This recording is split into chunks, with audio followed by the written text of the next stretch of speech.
Hey everyone, my name is Athanasios Bonas and I am a published Pankration researcher. I'm here to talk about a couple of clips relevant to Pankration from two prominent figures of combat sports, George St-Pierre and John Danaher. Because there are similar points made in both, I figured why not analyze them together. George St-Pierre, also known as GSP, is of course an MMA legend and UFC champion, and John Danaher is a prominent BJJ and MMA coach and instructor, considered to be one of the best, if not the best. These men need no further introduction, so let's get straight to it. I often ask this discussion with John, and I think it's very important, to mention.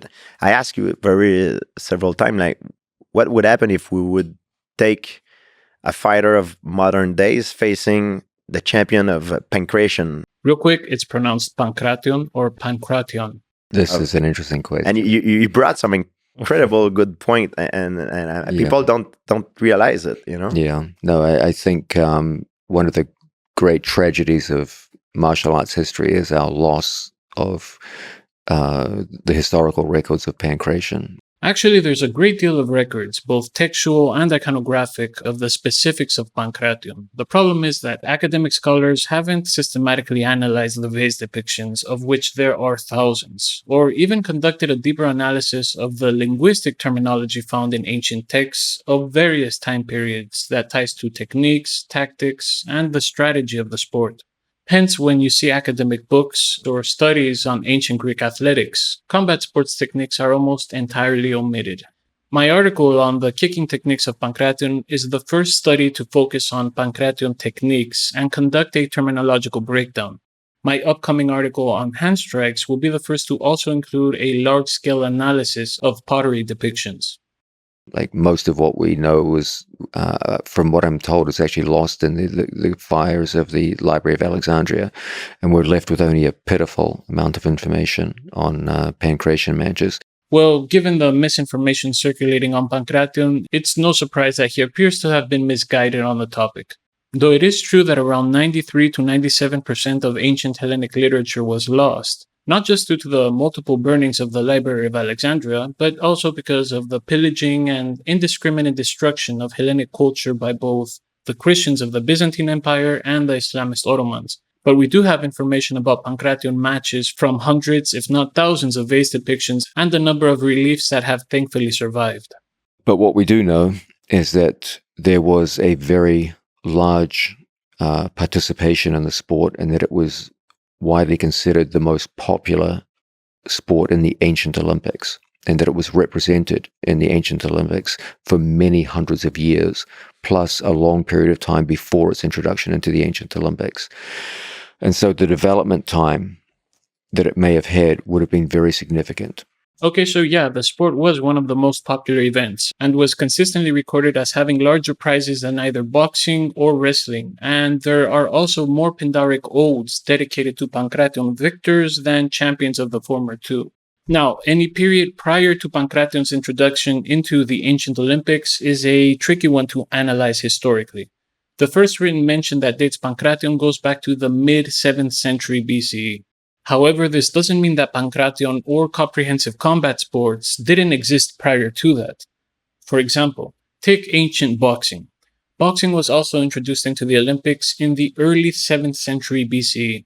However, a Minoan fresco that depicts boxing and still survives dates the sport approximately 800 years before its introduction into the Olympics.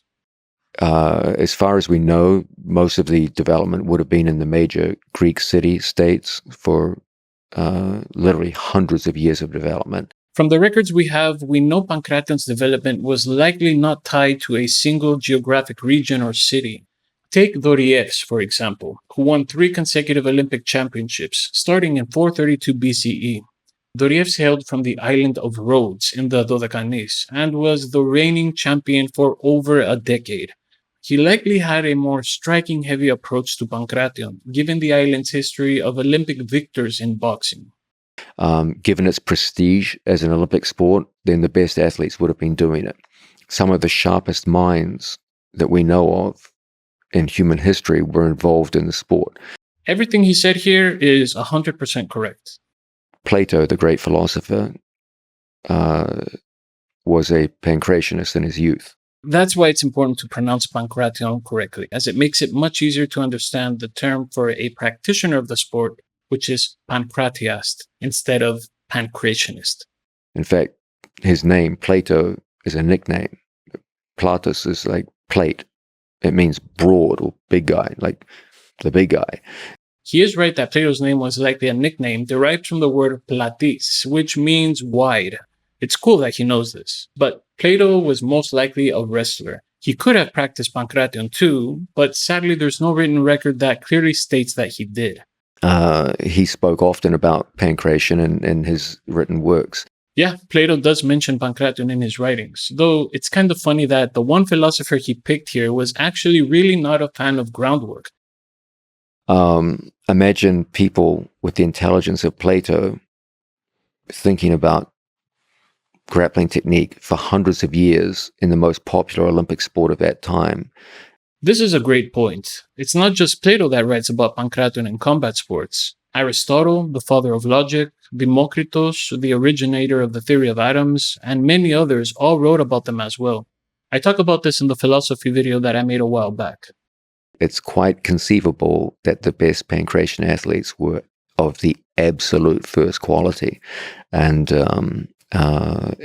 it's so sad to think we'll never know what was their skill level. I would argue that we do have an idea of the skill level, due to the knowledge of how they transferred tactics and strategy directly from the battlefields to the palestras, which we can see from both tactics like traps and counters painted on amphore, as well as recorded battlefield stratagems that were directly linked from primary sources to hand-to-hand combat. Overall, it's awesome that John Danaher talks about Pankration on such a large stage, and that he appears to genuinely be interested in the sport.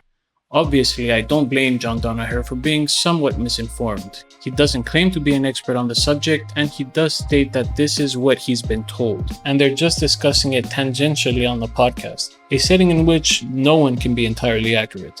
Still, I do appreciate that he seems like the person who would really be interested in the actual historical and technical facets of the sport, which I hope I can clarify with my work. Let's move on to the GSP clip. If you would take, for example, the champion of Pankration in ancient Greek. Every time I hear Pankration, my hate for human weapon intensifies just a little more, because that's likely where this mispronunciation comes from. It really is proof that a poorly made, quote-unquote documentary can have long-lasting negative effects in public perception.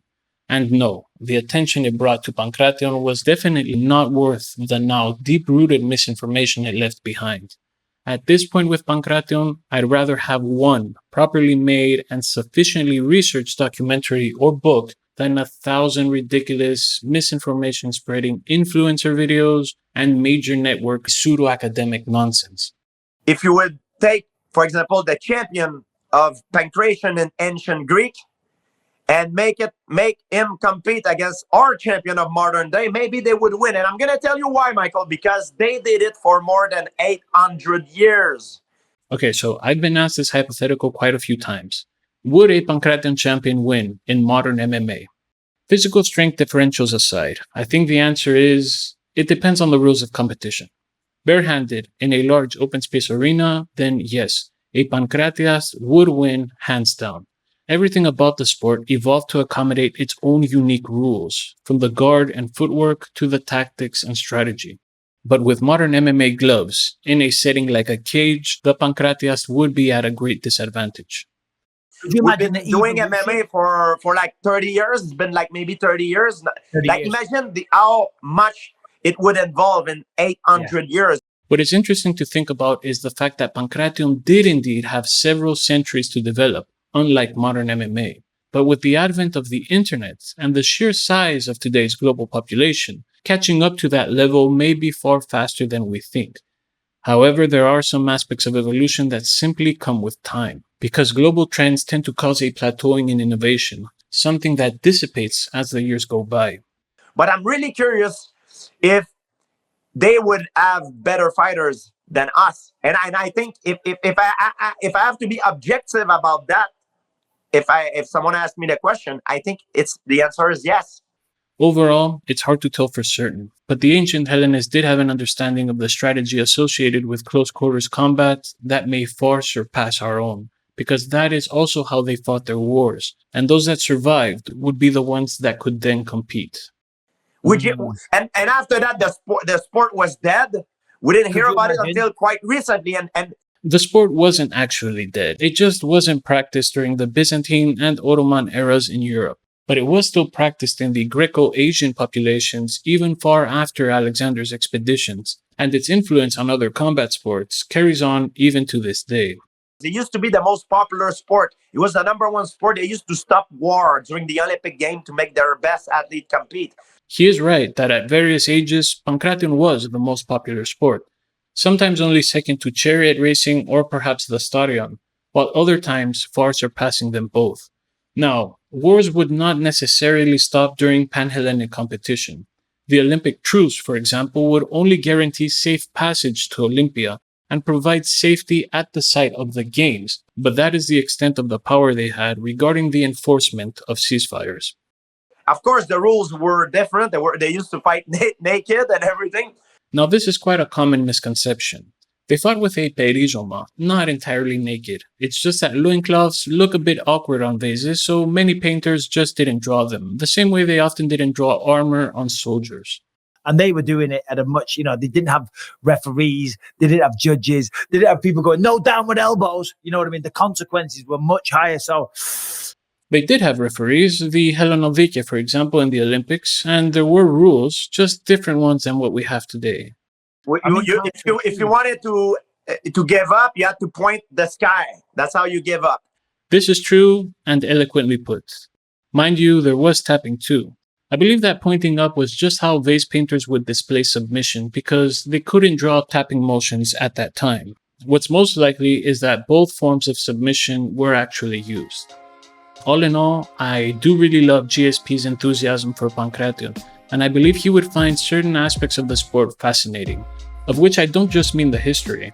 Even as an accomplished martial artist as he is, I reckon he'd find that certain technical aspects and the strategy behind Pankration competitions remains remarkably unique even today. If you're just as interested in Pankration and you'd like to see a proper academic book dedicated to the sport for the first time, I do have the opportunity to write one, but I still lack the funding. So if you'd like to help contribute to the authorship process and make this book possible, give my Patreon a look. There's plenty of exclusive content that goes with every subscription. More details in this video here. Much appreciated. Cheers.